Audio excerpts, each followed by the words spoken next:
Yay, okay, well good evening everyone, and how are you all doing? Awesome. Thanks very much. Thank you for coming out this evening. My name is Eduardo Souza, and I am a Senior Forest Campaigner and BC Director for Greenpeace. As some of you may know, we are on the unceded Coast Salish territories of the Squamish, Musqueam, and Tsleil-Waututh peoples of the region. And this means essentially that these nations have never given up their rights to these lands in any treaty process. So what I'd like to do at this point is to invite Kelselam Rivers from the Squamish Nation to welcome us in a special ceremony.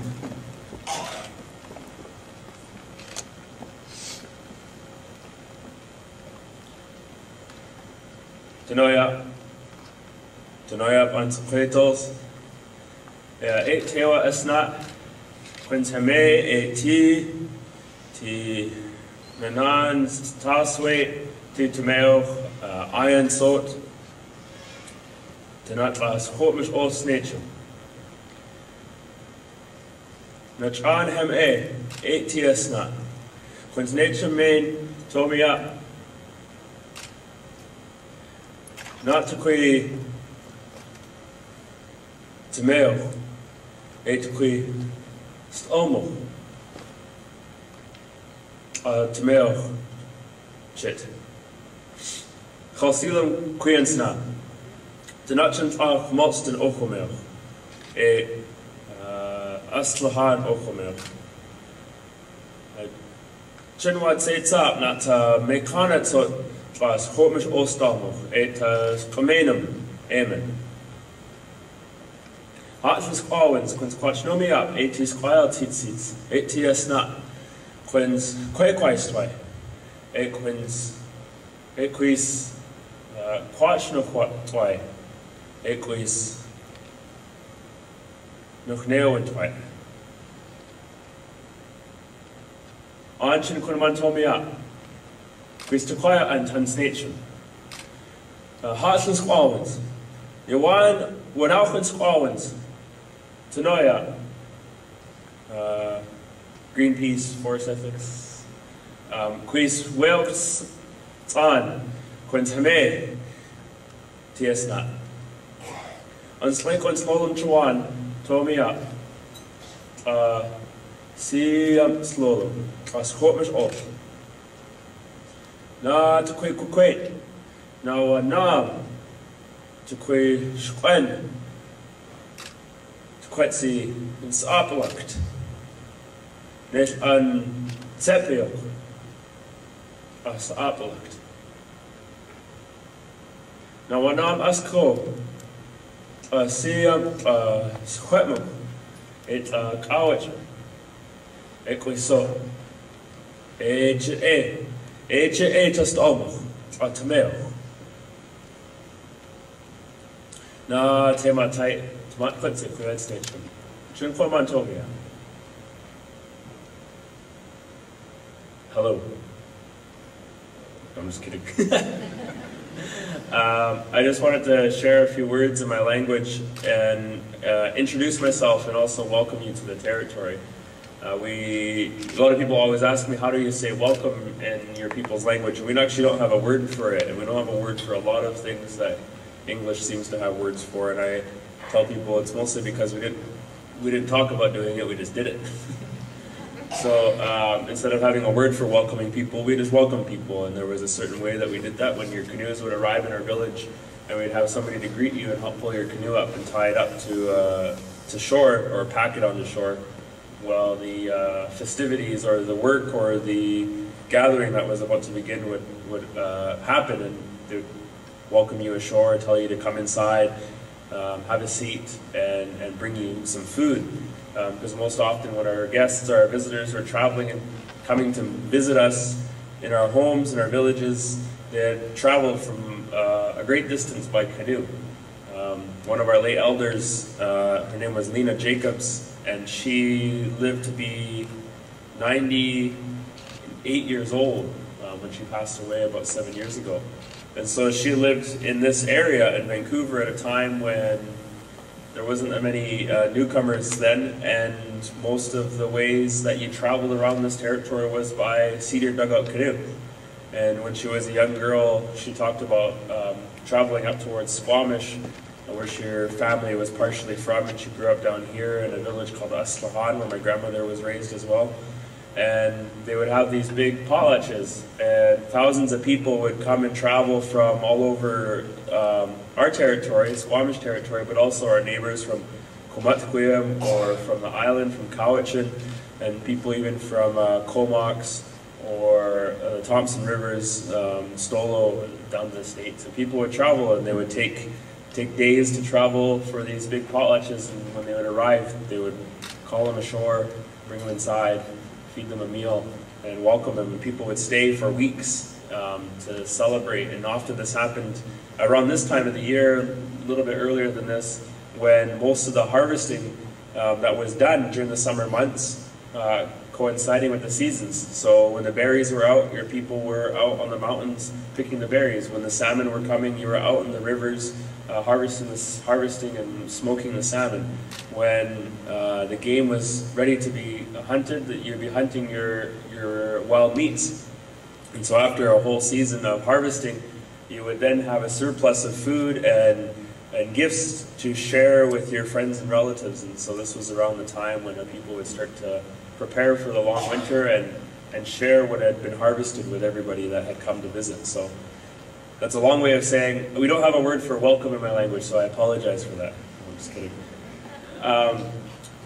But I wanted to share a few words in my language. My language, for those that don't know, is called Squamish.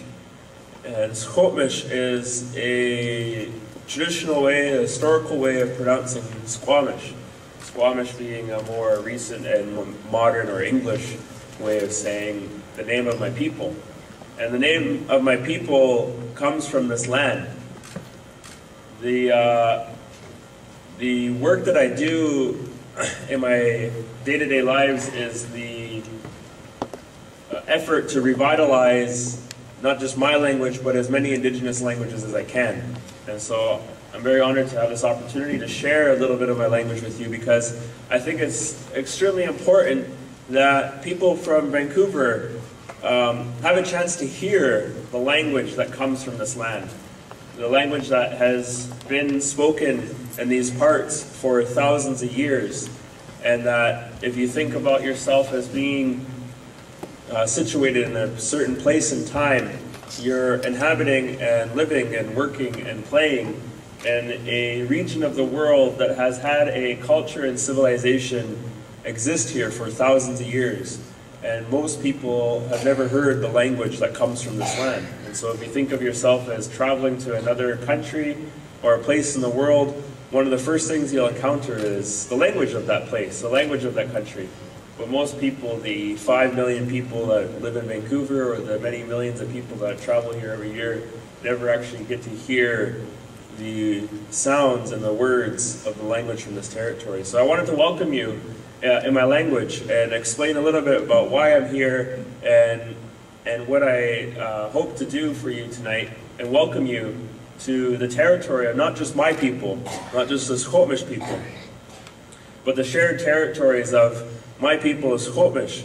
And to the east, along the Broad Inlet, we have the Tsleil-Waututh or Tsleil-Waututh community. And then further south, we have the Comatquim, or Comatquim, depending on what language. I'm currently involved with Tsleil-Waututh, working to revitalize Hunkameetnam. So sometimes I accidentally code switch and I'll start saying Hunkameetnam words in my Squamish and my Squamish words in my Hunkameetnam. So. And then sometimes people don't understand any of my English, and I use that as an excuse. But the three communities that I mentioned, you know, many people know us by our English names, if people do know us, and unfortunately many people in Vancouver don't know who the people of this territory are, or where we're from, and where our communities are. So I just wanted to share a little bit with you about who I am and where I'm from, and what I do, and why I'm here, and the importance of these welcomings and these territorial acknowledgements to build that relationship as, you know, Indigenous people to this land, and to everybody that is here, you know, relatively speaking, as a visitor. And so I thank you all for this opportunity to listen to my words and to be here for this very important event. And I also want to extend a deep gratitude to the organizers for considering me and thanking me, for inviting me. And I'm very thankful for the opportunity to be here. So I just want to, again, say thank you to the organizers. You can clap if you want.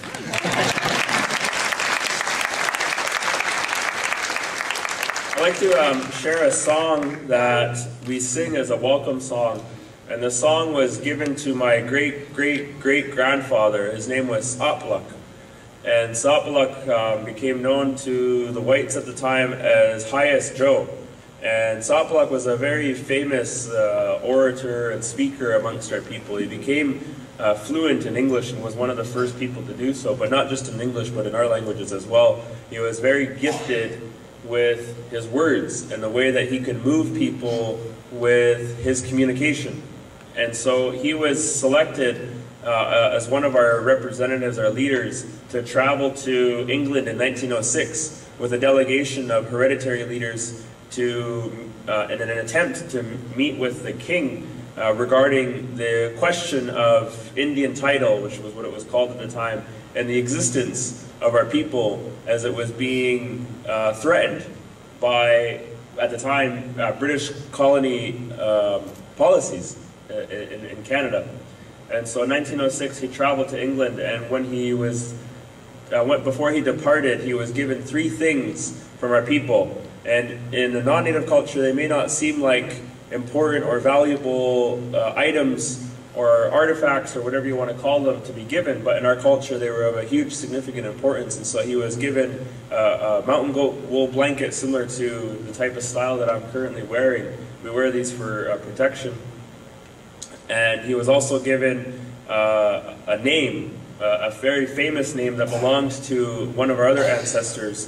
He was named Kayapalanok, who was a half Squamish, half Musqueam warrior who lived on the North Shore and at Musqueam at the north arm of the Fraser River. And he was given this name to use because it was thought that this name had such a huge prominence amongst the Coast Salish people that they felt that he should be standing on the same level as the king. You know, thinking of the king's name as being well known, they wanted our representative to be carrying a well-known name as well that came through his wife's family.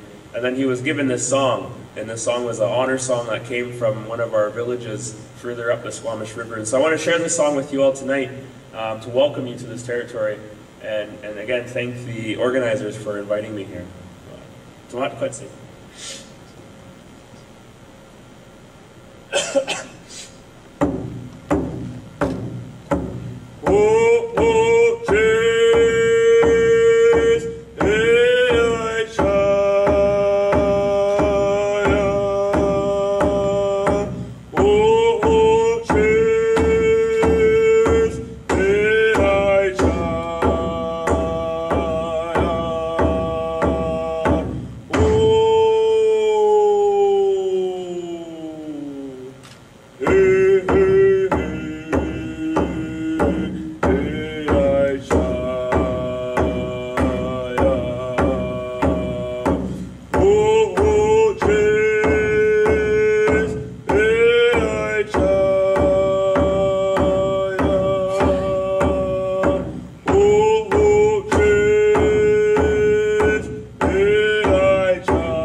One of the things I forgot to translate in what I had said in my language was a little bit about the history of the area that we're currently at.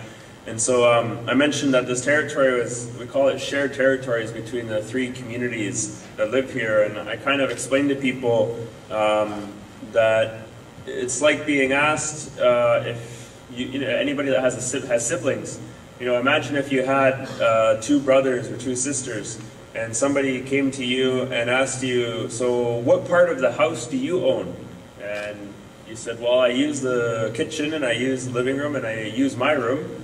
And then they go and ask your brother or your sister, and they ask the same question, what part of the house do you own? And they say, well, I use the bathroom, and I use the kitchen, and I use my room.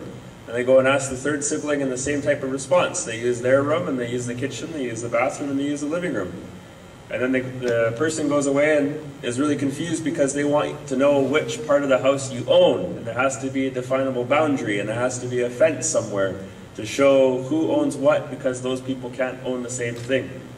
And that's the same way that this territory was shared between these three communities. We all lived here, we all used the same area, we all used this area as part of our livelihood and part of our well-being and part of our peoplehood. So, at some point, the government thought that they could try and separate us by imposing these types of boundaries on us, but we've come together to work together as relatives, as relations that have a long history that stretches back many generations. And so the area that we're at right now in the Squamish language in Squamish is called Ianso, which is a place that doesn't really exist anymore because Vancouver developed over it.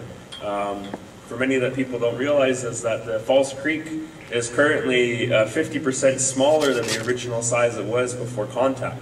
And that False Creek used to extend from where we're at right now at Main Street and here where the shoreline comes all the way over to Clark, 2 kilometers east. And there used to be a point here where the water would flood in and it turned into flats for 2 kilometers, and it was a prime elk hunting area because it was flat and full of the type of things that elk like to eat in this area. But this whole area has been filled in and paved over and so on and so forth. But the name of this area that we're currently at is called Ianso. And there's a long story about that name, but that's one of the names for this area, and I thought I'd share that with you all tonight. So I'm going to see if I can get everybody to say Ianso. There you go, and that's the place around Main Street in Science World. That's a Squamish place name for this area. So again, just thank you all for the opportunity, this opportunity to speak to you all, and I just raise my hands to each and every one of you. Listen.